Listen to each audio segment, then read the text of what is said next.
Welcome back to PokemonKing.com's Wi-Fi Battle Series. We are starting on a new team today. This is our OU team. We finished 2-1 with NU and UU teams. As a reminder, we'll do 3 battles with each team before switching to a new one. This is going to be our OU team, and this is our first actual battle. I have battled A game one time before this, and he did in fact beat me, but the battle was about 40 minutes. There were a lot of bad plays, and it didn't record with my microphone. So all those things kind of considered, it wasn't really a great video for uploading. So know that he has beat me, but we are going to count this as the first of our 3 battles with the OU team. If you want to see how we made this team, check the link down below in the description, and you'll find a link to our team builder episode where I went through how I decided how I was going to pick this team. That's something that's new. This is the first team we've done that for, but from now on going forward, there's going to be 4 videos associated with each team that we use. There's going to be 3 battles. Possibly a 4th battle, as a matter of fact, if we go 3-0. And there's going to be a team builder video as well for every team that we use. And you can find all those links to kind of relate those videos to each other in the description. So if you go down there, you'll be able to see how everything kind of fits together, and you can link between the videos and watch all of the content from the one team pretty easily. So anyway, we're going to battle a game here with the team that we came up with in the team builder episode. And he brings a pretty solid OU team. He's got Starmie, Blissey, Ferrothorn, Mandibuzz. Mega Charizard could be X or Y. By the looks of his team, probably X, I would think. And Mamoswine. As usual, I'm going to get a picture of his team before we start battling for reference purposes. Looks like a pretty defensive, bulky team. Charizard is the biggest threat offensively along with Starmie. And other than that, 3 very defensive Pokemon that are weak to fighting or neutral to fighting in Blissey, Ferrothorn, and Mandibuzz. Unfortunately, we don't have a fighting type Pokemon, so this game looks like it could be, the deck should more or less be stacked against us from the get-go. So, my team, by the way, is going to be Excadrill, Phoebe the Excadrill, Carbonated the Azumarill, Hit Me the Ferrothorn, Van Buren the Landorus T, Beer the Mega Slowbro, and Raise the Heatran. We're going to open with Phoebe the Excadrill and try to get some rocks up. And then the rest of the team will fall in line. So let's go ahead and start this battle.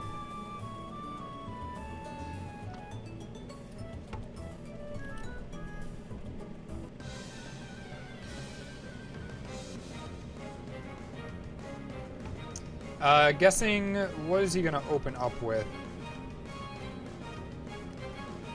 Probably the Mamoswine. You tucked it in the back there. Oh, it is Starmie. It's either Starmie or Mamoswine, I was thinking. So we do see the Starmie right off the bat, and that's not good considering we have Excadrill. This is a careful Excadrill, Phoebe. I nicknamed him Phoebe, by the way, because he kind of looks like Phoebe, or she kind of looks like Phoebe from Hey Arnold, if you remember that show from the 90s, the cartoon. I thought it was clever. So the Starmie is out, so what do we do? I feel like the obvious choice is go to Hit Me. Let's go to Hit Me, my Ferrothorn. Because we can't stand here and take a Scald or a Surf or anything like that.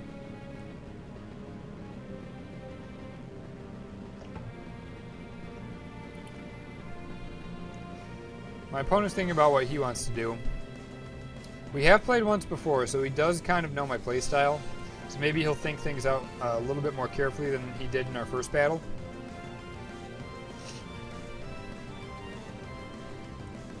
This water's fantastic, by the way. I don't know if you've ever done this. Cut up some lemons and some oranges and let them float around in there. Just add water. I put like a little honey in there. It's great. It does wonders for your throat and voice, too. So I do switch, and he goes with the Scald. It's a long time to think about a basic stab move, but alright. Gets the crit and the burn, so I guess that's just how the battle is going to be going for us. That's just how it's going to go for us, it looks like. He has 2 natural cure users, so the Thunder Wave isn't going to be that big of a deal. But I am going to Thunder Wave anyway, predicting the Charizard to come out.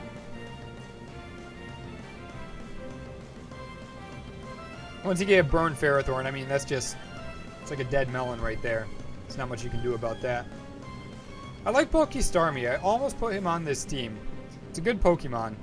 It's bulkier than people ever really expect, and it can pass status around, forces a lot of switches, and is really good early and late game. Not so much mid game, but early and late game. Starmie really does quite a bit of work. So my opponent is still thinking. I'm hoping he'll pick moves faster than this for the rest of the battle. I know I think sometimes between my moves, but he is taking a bit of the clock. Does go into the Charizard like we predicted, so that is good. We are going to snag a Thunder Wave. Unless Blissey packs the Heal Bell, he's going to be stuck with that for the duration of the battle. So the Charizard is out. I'm thinking Mega Charizard maybe Y? Or maybe it is X. I feel like it's Y because he would prefer to use a non-contact move to keep his Charizard alive a little bit longer, I think. So I'm thinking Y, and it's going to be a special variant. Because I think that...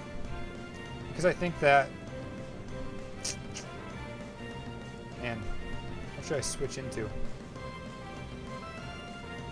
I feel like the fire move is really obvious. So I think I'm going to go into Carbonated. Because he can't predict the grass move. That would just be insane. So I'm going to go into Carbonated the Azumarill. And the Dragon Pulse he goes for. So he was anticipating a switch, but not into Azumarill. Something else, I'm not sure what. Early in the battle, I feel like he's not going to leave the Charizard around. I feel like the knockoff is the right play. In case the Ferrothorn comes out, that'd be nice to knock off his item. It'd also be nice to knock off the Starmie's item as well. And I could switch into something as well. I'm not going to switch. We're just going to go for the knockoff straight up. Charizard's not staying in.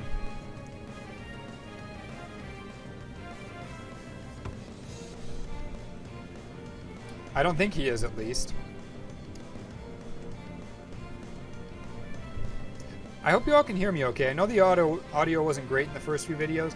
Did get this new microphone, though, and I'm going to watch the balance control. Some of you did mention in the comment section that the balance was kind of off. The background music was a little bit loud. So I'm going to try to use this microphone and adjust the volume correctly from now on. Great! We do get the Starmie to come back in, which is great because this knockoff is going to do insane damage. It might KO. And it does. So that's this dead Starmie, just like that. So the knockoff, this is going to be critical point number 1 of the battle. It's going to be the important juncture number 1 of the battle. That prediction was pretty huge. Took out his Starmie in 1 hit. And we don't have to worry about him for the rest of the battle. So clearly the Ferrothorn is going to come out now. And the obvious play is to go into Raise. Which I think is what we're going to do. We're going to switch into Raise. Raise is my Heatran. And we'll see if we... could be a Stealth Rock situation. Could be a Thunder Wave situation, a Leech Seed. Hopefully... There really isn't a best case scenario. I guess Leech Seed would be, because at least that's something that doesn't stay with you for the duration of the battle. So I'm hoping it's just a Leech Seed. Is the Stealth Rock, which isn't the best case scenario, but that's like the second best scenario. I didn't want my Heatran to get statused. Fairly certain the Blissey's going to come out. So with that consideration, I'm going to taunt. Because nothing likes to be taunted. It just makes it much easier to predict what the Pokemon's going to do if it stays in. And especially Blissey, which usually only has like a Seismic Toss. So we'll see what he decides to go out into. He's not going to be staying around. There's no way he's going to stay around. So he does switch. He does go into the Blissey like we predicted. See, it's nothing but a game of predictions. You don't always have to be right with your guesses. You just have to have a reasonable... You just have to make reasonable assumptions. You have to be reasonable about what you think is going to happen. and that's the most important part. At this point, I'm going to go into Phoebe. I'm going to go into Phoebe, my Excadrill, and hopefully get rid of some Stealth Rocks and maybe get up some rocks of our own. Let's see if the Blissey hangs around and goes for the Seismic Toss. Does go for the Shadow Ball, so it does have some moves.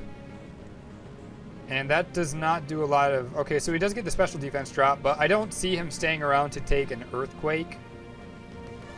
If I had to guess, he's probably going into the Mandibus. Regardless, I'm going to go for the Rapid Spin because I'm going to get rid of these rocks. I'm guessing since his team looks fairly defensive, this could be a bit of a longer battle. And if it's going to be a long battle, you want Stealth Rocks to stay off the field. The longer a battle is, the bigger of a deal Stealth Rocks are. Because the more turns that they have to do damage on switch-ins, the more effective they become, essentially. It's a shorter battle, and you're only looking at maybe 8 to 10 turns where you're going to take Stealth Rock damage. It's less of a deal than if you have a longer battle when you have about 30 to 40 turns that you might have to worry about Stealth Rock damage. Opponent taking a long time. You really must consider this a critical play.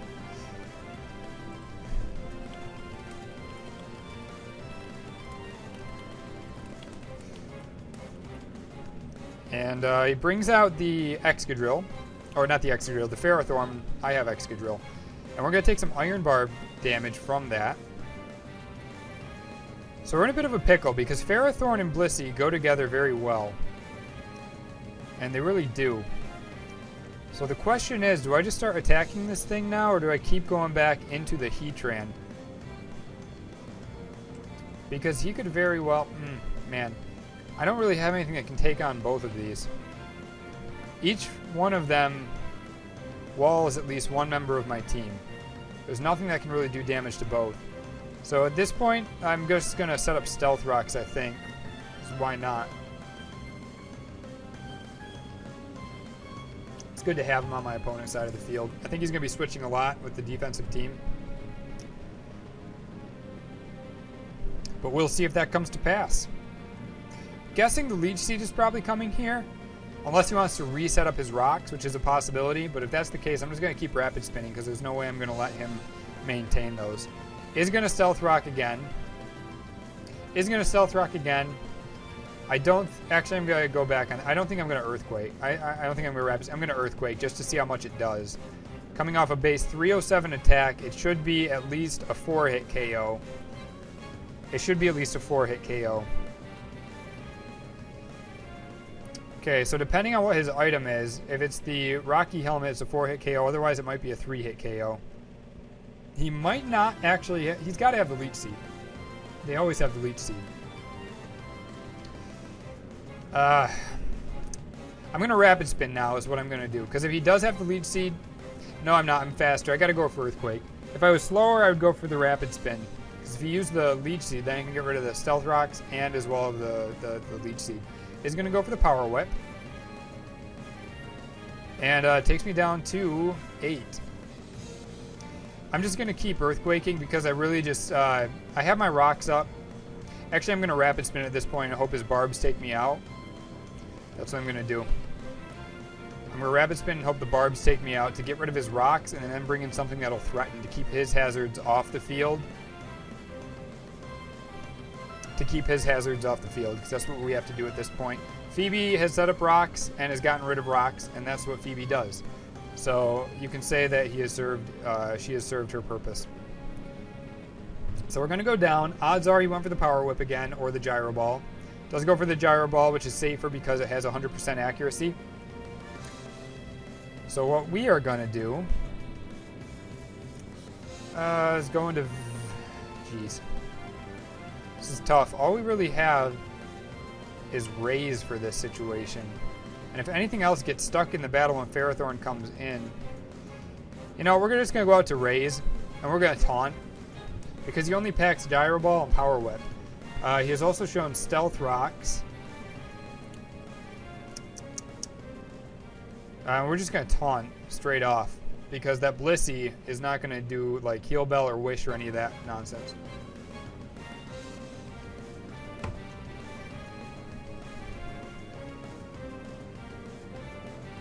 We'll see if he goes back out into Blissey. Maybe he will predict. Maybe he will predict that I'm going to go for the taunt again and go into something different that can threaten Heatran. But I don't see much on his team that can do that aside from the Mamoswine, which I'm pretty sure we outspeed. Well, we might not because he packed the Stealth Rock on the Ferrothorn. He packed Stealth Rock on the Ferrothorn, so the Mamoswine is probably a strictly offensive set. So we laid the taunt down on the Blissey, and what that means is she has to go for either another Shadow Ball or a Seismic Toss. I'm guessing Shadow Ball is the only attacking move. So because I know that, I think it would be very prudent to go out into Van Buren. And probably U-turn is what I'll do. This is my Van Buren. If you ever get a chance to look at a picture of Martin Van Buren, you'll see his crazy facial hair and then his hair on his head. And it looks just like Landorus T. It's crazy how similar they are.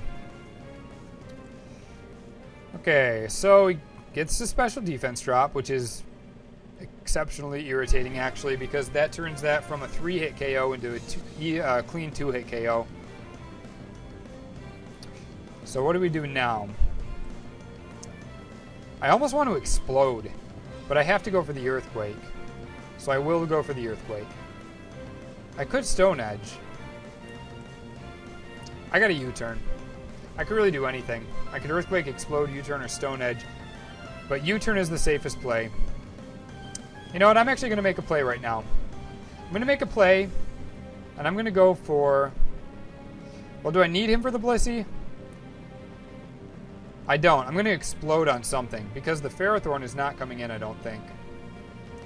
And I'm going to kill something, because we just got to get rid of something on this field right now. This battle's starting to drag a little bit, and someone's got to do something to change the momentum.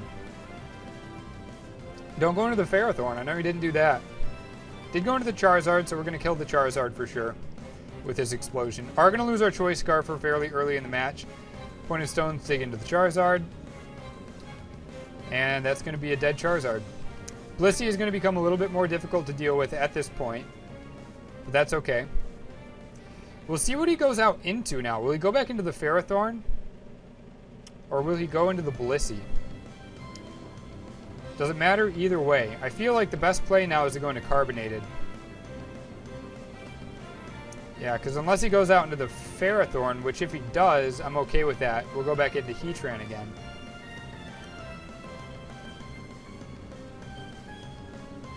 And we're going to go through that whole song and dance again. Problem is he has a lot of defense left. He still has that nasty Mandibuzz sitting on his team. He still has Blissey, which can cure status if I pass that around. He has Ferrothorn as well.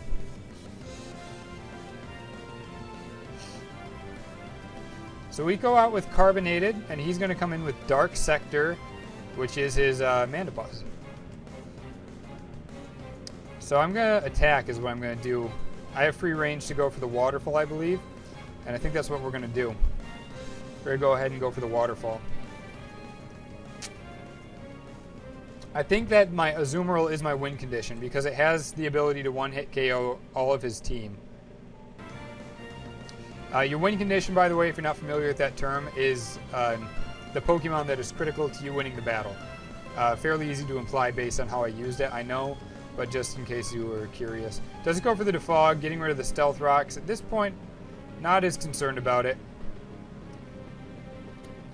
Stealth Rocks already did a decent amount of damage. And looking at his team, he's got a lot of resistances and defensive Pokemon. I feel like the Roost is obvious. I feel like the Roost is really obvious. I'm going to go for the knockoff right now. See if I can catch something in on this. Yep, he does Roost, so we do get the knockoff off, which is good.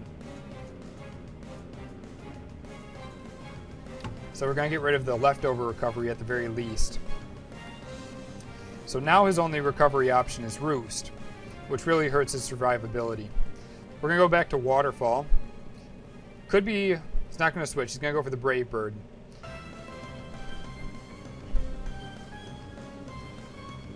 Does a decent amount, but not too bad. Not too much. So the waterfall should take him down to about... Okay, so one more waterfall would probably KO, which means he's going to roost at this point. And because I know this, I'm going to go out into beer. And I'm going to try to set up a sweep, because I think that's my only option to win at this point. If I can set up some Calm Minds. Should be enough to get through Ferrothorn eventually. And with the bold nature and just the exceptionally high defense, and that's his only super effective attack, and you really need super effective attacks and statuses to beat Slowbro. I could get taunted. I will admit that. Hopefully he's not packing it. He did pack the Defog and the Roost, so I don't think he has taunt as well.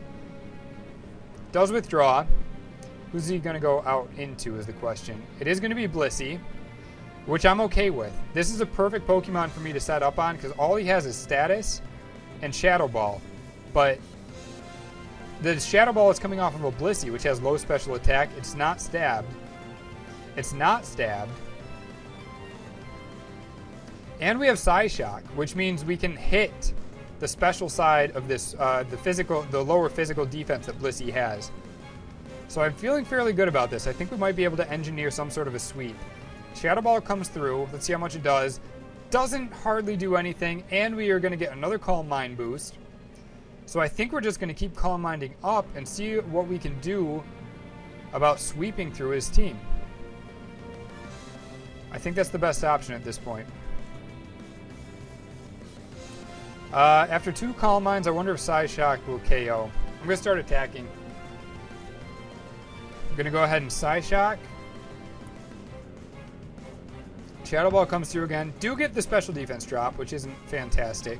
Because that Shadow Ball is doing a little more than I thought it might. But Psyshock did a lot more than he might have thought it would, too. So we have that going for us. Alright, so we know we have the Slowbro to deal with the only thing we have to worry about really is the Ferrothorn. And he comes back out with the Ferrothorn, and the Power Whip is a little bit concerning. But now, since the Blissey's gone, we have opened up our Raise to do some damage. Raise being Heatran. So Heatran's going to come back out now that nothing resists. The Blissey really walls the Heatran is the problem. But, oh, we get the miss? Perfect. So we maintain our Air Balloon, which is huge. We maintain our Air Balloon, which means that an Earthquake from the Mamoswine that he has left will not affect us if we can still maintain it to that point. So we're going to Flamethrower. He doesn't have an option to switch, so he has to stay in and take it. And that's going to be a dead Ferrothorn. And now we are looking like we are in pretty good shape because I don't think either of the Pokemon he has left is capable of handling Mega Slowbro. So now we're in damage mode. And neither one of them has a setup for a sweep. So I think we may have just notched the battle.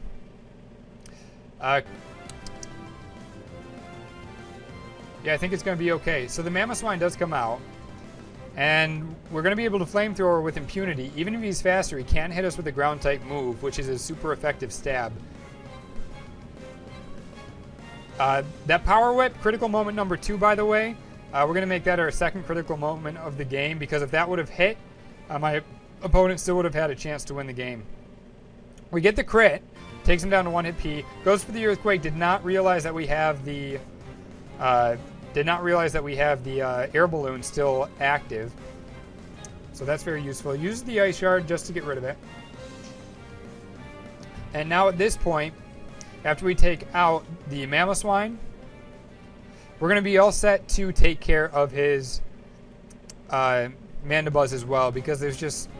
I mean, a Mandibuzz with one attacking move just does not have the power to get through the rest of my team.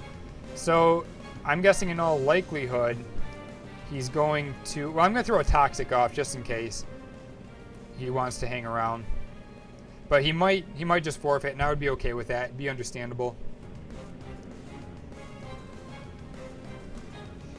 Like I said, though, he did beat me already before, so it's not like this guy is not capable of beating my team. He did bring a different team, too. The first team that he packed did, in fact, beat me fairly handily. So we are just gonna taunt here, I think, just to make sure he doesn't roost up at all, and we can cleanly take care of this match in the fastest manner. So he did just go for defog, so he has given up. So with that information, we're not going to mess around anymore. We're just going to go straight out for attacking moves. We're just going to go for straight up attacking moves because I don't like messing around with my opponents. If I have a chance to finish them off, I just do it. And now we clearly just have a chance to finish our opponent off. If the poison doesn't take him out, one more flash cannon will. So that's going to be your match. The flash cannon's going to connect. And it looks like we're going to go to 1-0 technically, but not technically. I guess technically we're 1-1, but for the purpose of this YouTube series, we're 1-0. So we got 2 more battles. If we win both of those, then we'll take this team to the Uber tier. Thank you so much for the game, A-Game. You did tremendous, and you're a great battler. I really do appreciate it. Go ahead and subscribe to the channel. Every 2 weeks, the 1st and 15th of every month, we give away a free copy of Omega Ruby or Alpha Sapphire fully loaded. It's a great tool if you want to just be a competitive battler, but you don't want to go through all the hoops of breeding and trading and QR codes and everything else that's out there that takes a while to learn or implement, or just to find trade partners, just to breed. It's just a hassle. So if you really want to streamline everything, check out Omega Ruby Alpha Sapphire fully loaded on our website. Comes with tons of Kalos bred Pokemon that are ready to go for battles, just like the ones I use on this channel. And I think that's all. Go ahead and like the video, subscribe once again, and we'll see you soon. You have a good day.